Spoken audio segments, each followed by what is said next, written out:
Good morning, second English students.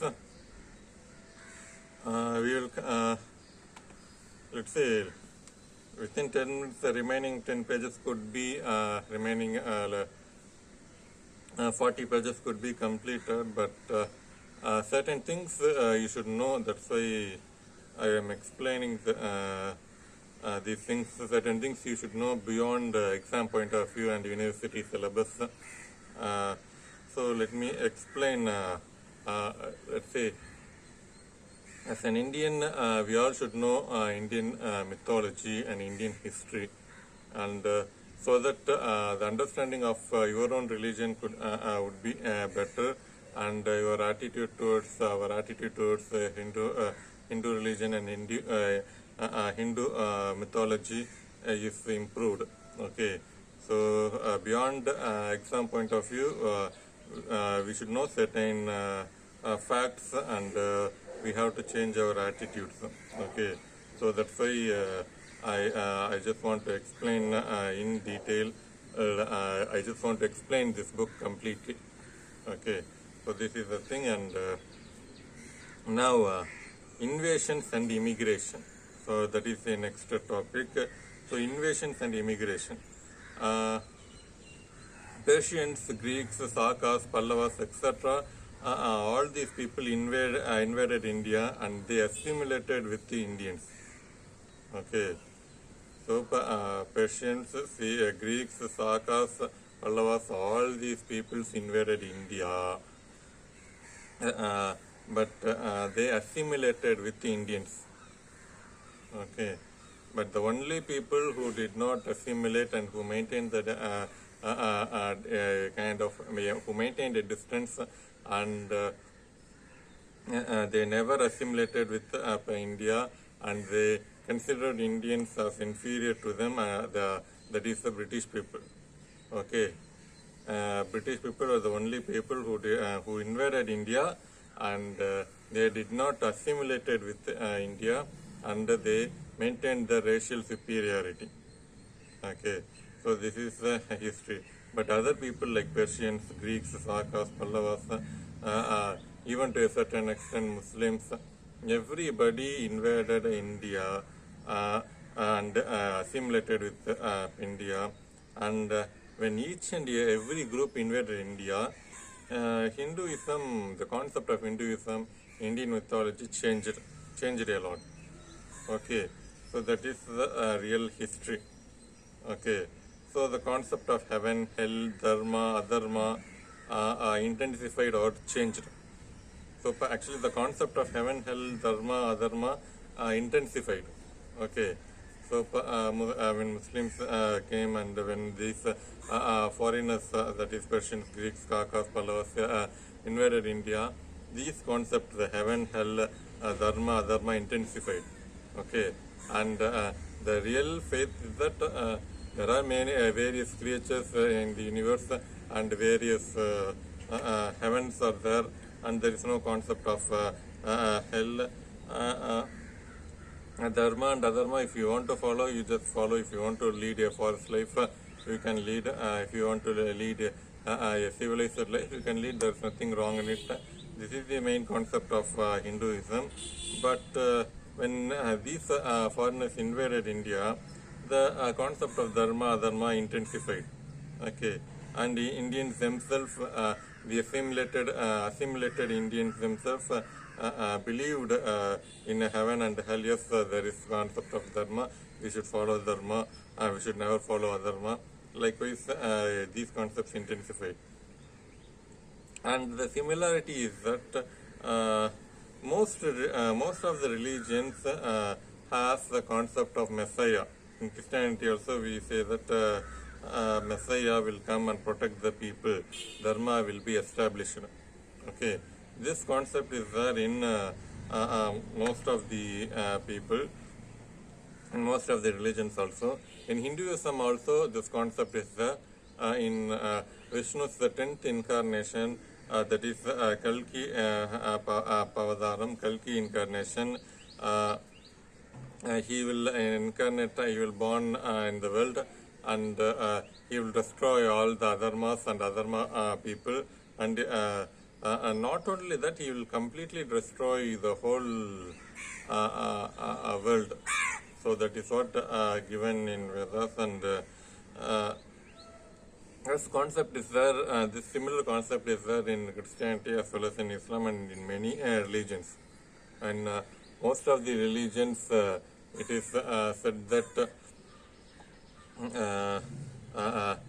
this is the final era of the world, and world will be destroyed. God will come to the earth, and he will protect the good people, and he will completely destroy the whole world. So in Hinduism also it is believed, and this belief intensified when foreigners invaded India. Okay, and actually Saint Thomas, he was a disciple of Jesus Christ. He came and spread Christianity in India.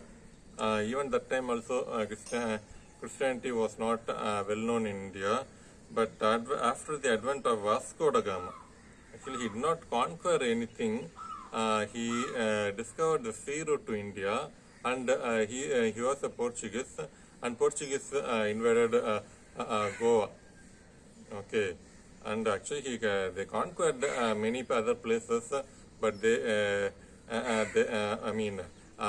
such a powerful under the control of such a powerful British people, they had to give up many territories. Okay, so they managed to rule only Goa, Dayu, and Daman, and now Goa is a separate state, and Dayu and Daman has become a union territory. Okay, so so this is the history. But immediately when Vasco da Gama discovered the sea route to India, Christianity spread. Christianity became well known, or a popular religion in India itself. Okay, and those Portuguese people who tried to spread Christianity in India, they found out that there are similarities in the preachings of Krishna and Jesus. Okay, and the interesting similarity is that both Jesus Christ and Krishna are shepherds. They are both are shepherds. This is interesting one, and there are many similarities in their preachings. Okay, so they were surprised by these similarities. Okay, and they found out that Vishnu, Krishna is the incarnation of Vishnu, and in Kalki incarnation, he will come and destroy the world, and this is what said in Bible also. Okay, so they were surprised by these similarities. Okay, and the conclusion, so that's all about invasions and immigration. That is, when foreigners invaded India, many changes happened. Okay, and so in conclusion also it is given, Hindu narratives have been edited and reinterpreted. It changed in due course of time. The meaning also changed, but its main theme or idea hasn't changed. Okay, though despite the fact that many people invaded India, the main core of Hinduism, Hindu mythology did not change. Okay, so haven't changed. The main core of Hindu religion or Indian mythology haven't changed, and there are differences between North India and South India, yet all should be considered as Indian mythology. There is not only there is huge difference between North Indian mythology and South Indian mythology. North Indian Hindus and South Indian Hindus. See, North Ganesha has two wives, but in South India Ganesha is single god. Okay, and much respect is given to Vedas in North India. Though Vedas are followed by South Indians, they don't interpret it properly, and they don't respect it properly. Yet we have to consider both North India and South India as Hindu religion. Okay, so therefore we have to understand the nature of Hindu religion properly. Okay, so that's the end of the third chapter, and now we shall move to fourth chapter, interpreting myth. Okay, how to interpret myth? That's what we are going to learn now. How to interpret myth? Myth cannot answer for all the questions of science. Okay, myth cannot answer all the questions of science. It cannot answer. Okay, so in science everything could be easily disproved. Okay, so this is the point here, and so in Bible or Islam or Hindu religion, whatever the religion could be, all the religions are false. Likewise, science can easily disprove this beliefs. Okay, but we have to believe in science. We must believe in science. There is no doubt in it. But at the same time, we have to approach religion. We have to approach myths in a proper way. We must. Okay, science is great. Science is good. We should follow only science. What is there in science? We have to follow those things. Okay, so that should be the case. Especially atheists believe so, but believing science alone is not a proper way. Okay, proper way of leading life. There are myths, there are great sayings in Bible, in Islam, in Quran, and in Bhagavad Gita, in Hindu mythology, and if we approach them in a proper way, then it is good. Okay, so that this is the case. Okay, we have to give a proper approach to myth. Okay, so how to interpret myth? There are two ways of approaching myth. There are two ways of interpreting myth. Okay, the first one is myth is history, and second one is myth is to express our needs and desires in life. Okay, so myth is history, myth is to express our needs and desires in life. By these two ways we have to approach myth. Okay, so let's say Ramayana, Mahabharata, they are actual history. Okay, I will tell they are exaggerated history, they are hyperbolic history. That's why we have to approach myth. And in the other point, the other way is myth is to express our needs and desires. Okay, see, whether it happens or not, if we simply continuously pray, if we simply continuously do puja, for time being it is a kind of relaxation. And many people will say, why, if I ask my mother or if my grandmother or grandparents, why do you go to temple? Mana amaidiki, for peace of mind. Okay, so that is the for that purpose many people go to temple. Okay, so mana amaidiki, for the peace of mind, we all go to temple. Okay, when do we get peace of mind? When our subconscious or unconscious desires are fulfilled. Okay, arts also does the same purpose. And let's say myth cannot be called as cinema, but there are some similarities between cinema and myth. The most important similarity is that it expresses our unconscious desires and needs. Okay, so this is the similarity between arts and cinema. Okay, but cinema is called as said to be, and it must be considered as commercial ideas. But myth is whether it is it is there in reality or not. We must give respect, a kind of reverence to myth. Okay, see, let's say, uh, for example, Kali, that is a violent god. She has terrifying appearance, but in case of Christianity, it is not so. God is symbol of love, and likewise it is given. And Christians, and especially the British people, they say, "What kind of God is this? Do you worship this violent and foolish God?" Likewise, they say, uh, uh, but uh, but actually they are a kind of such kind of violent thing we need. Okay, so subconsciously it is necessary, but when we say that yes, this is a god, do not question it. Okay, when we consider yes, it is a myth, do not hurt the feelings of Hindus, and do not hurt the feelings of religious people. When we implement this rule, and it is actually good for the society. Okay, and what is there in Bible? Nothing. Everything is false.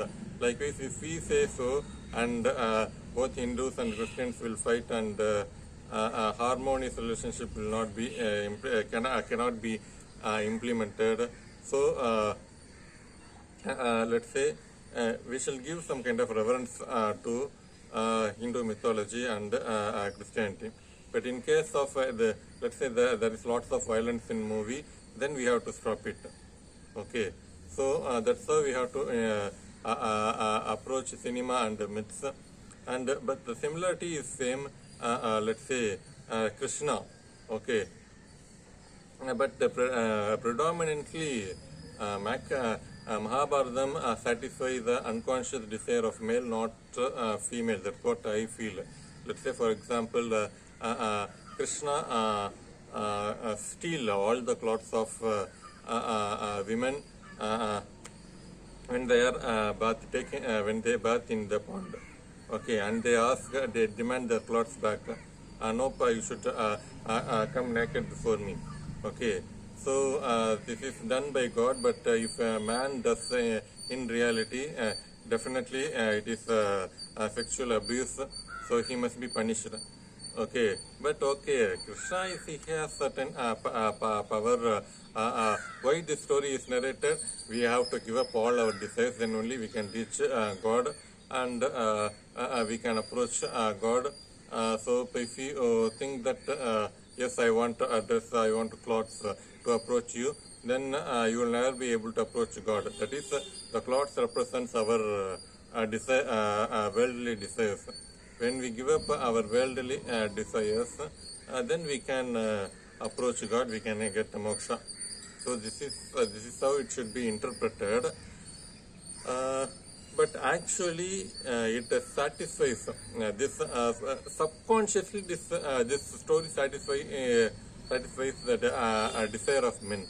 Okay, when the story is said to male or boys, they are interested.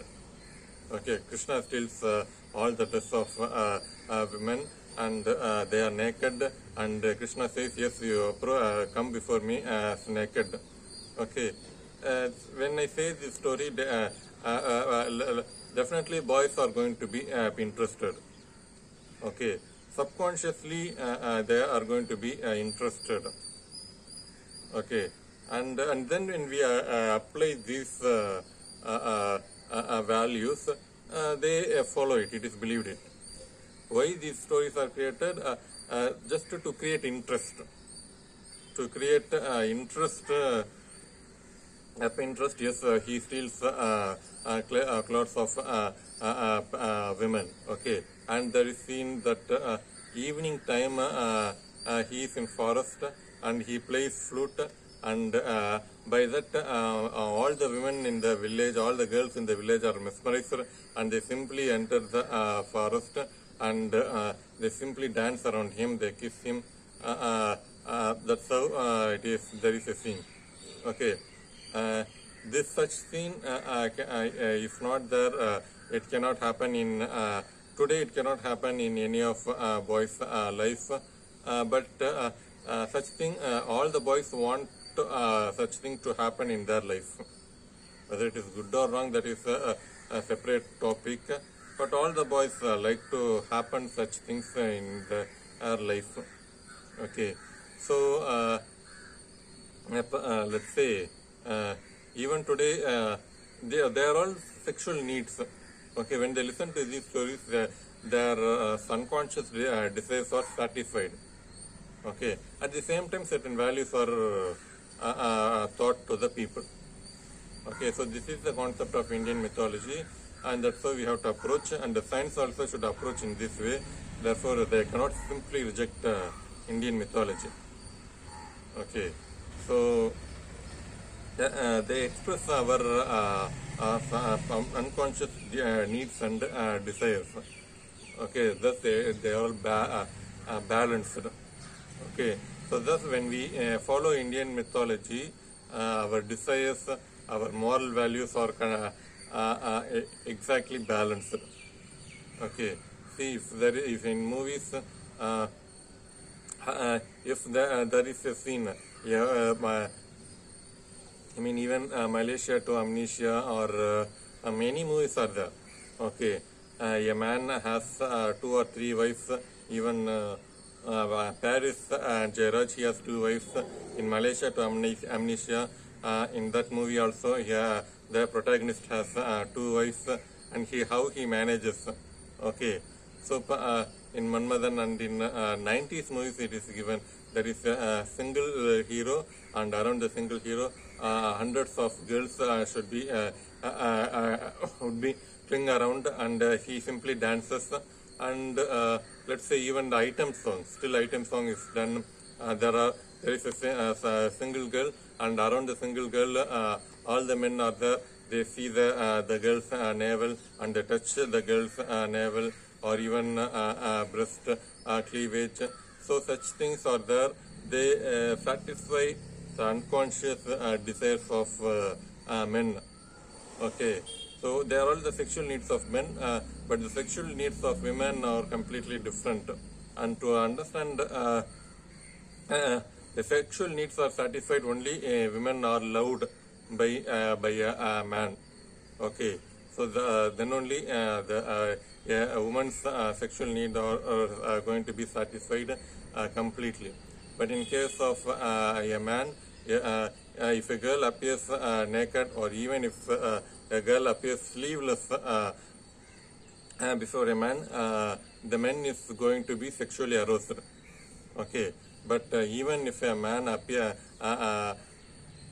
before naked before a girl or a woman, they are not at all going to be sexually aroused. Okay, this is a huge difference of between the sexual needs of man and woman. Okay, so they are all sexual education topics, but in Hindu mythology is basement of sex, and our sexual desires are balanced when we study Indian mythology.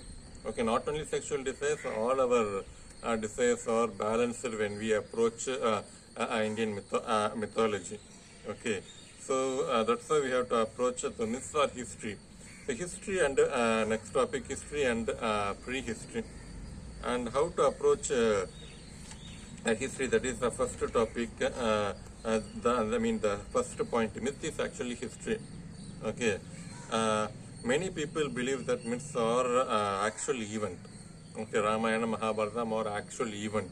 That's what many people believe in it. And a Greek philosopher believed that myths are hyperbolic history. Okay, exaggerated history.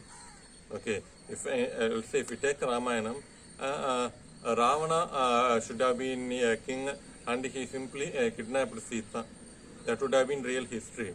But he used an aeroplane, and by that aeroplane he kidnapped, he simply moved fast from Sri Lanka to South India, and he simply kidnapped Sita within a fraction of a second. They are all definitely going to be not true. Okay, he would definitely Ravana would have used a chariot to kidnap Sita, and he would have maybe Rama would have taken 14 years to inquire what is there, where is Sita, who kidnapped Sita, and who, I want help. Likewise, he would have convinced the tribal people and waged war against Ravana. That would have been true. Okay, but monkeys helped Rama, and they built a bridge. Such things are definitely exaggerated thing, and those things wouldn't have happened. That's what science believe, and even science and historians also believe that there should have been a king called Rama, there should have been a king called Ravana. In Greek mythology, all those Trojan War in Greek mythology, they are all real incidents. That's what many historians believe. Okay, when we take Indian history, as far as when we approach Indian history, definitely we must approach as Indian myth. There is no separate book called Indian history, which is not followed by Indians. Okay, and for this purpose also they said that you do not have history, you are uncivilized. Likewise, they branded, the British people branded us, but that is not the way. When we want to approach Indian history, definitely we must approach Indian mythology. This is an important point. So Indian history is written in Indian mythology. Okay, so there is no separate book like Western people, Europeans as European history, English history, Portuguese history. Likewise, it is not there. But Indian history is Indian mythology. Okay, if we want to know about Indian history, definitely we should not approach the history written by the British people, but we should simply approach Indian mythology. Okay, but certain facts are exaggerated. Mahabharatam or Ramayanam, certain facts are exaggerated. But for that we cannot do anything. But we have to simply believe that Ramayanam or Mahabharatam are actual events. Okay, whether Lord Krishna is incarnation of God or not, that is up to your belief. But definitely, yeah, there was a king called Krishna. That we all must believe. Definitely, there is a king called Duryodhana, Dhritarashtra. Okay, we have to believe those facts. So, Vedic composers simply destroyed the civilization, other civilization. Okay, so this is given in our book.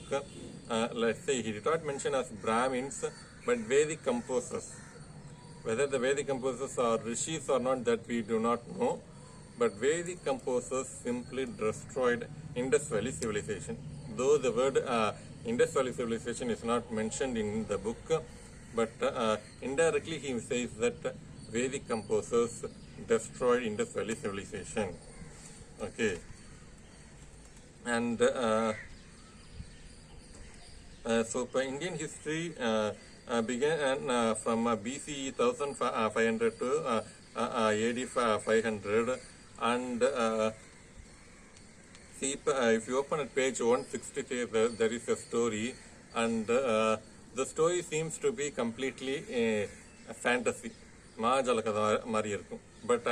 it is their actual history, that's how it should be interpreted. Okay, see, Nagas and eagles. There is always controversy between Nagas and eagles, and Nagas are nothing but the people who worship snakes, and eagles, there is one set of people who worship eagles. Okay, in Indian mythology, there is a creature called Nagas. In Nagamandala, you have know, and there is a character called Naga. Okay, it is able to transform into human beings. That's how many stories are there. Snakes transform into human beings. If you take Nagini, Nagini 1, 2, 3, many serials have been created based on the idea, the fantasy element that snakes are able to transform themselves as human beings. Okay, there are such creatures. They are called as Nagas. But actually, Nagas are the people who worship snakes. And there is always controversy between Nagas and eagles. So in reality, Nagas are not different creatures.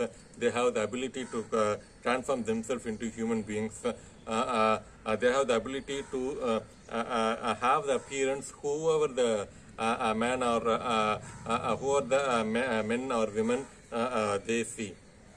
That is not the thing. Okay, they are the people who who simply worship snakes. Okay, let me continue next video.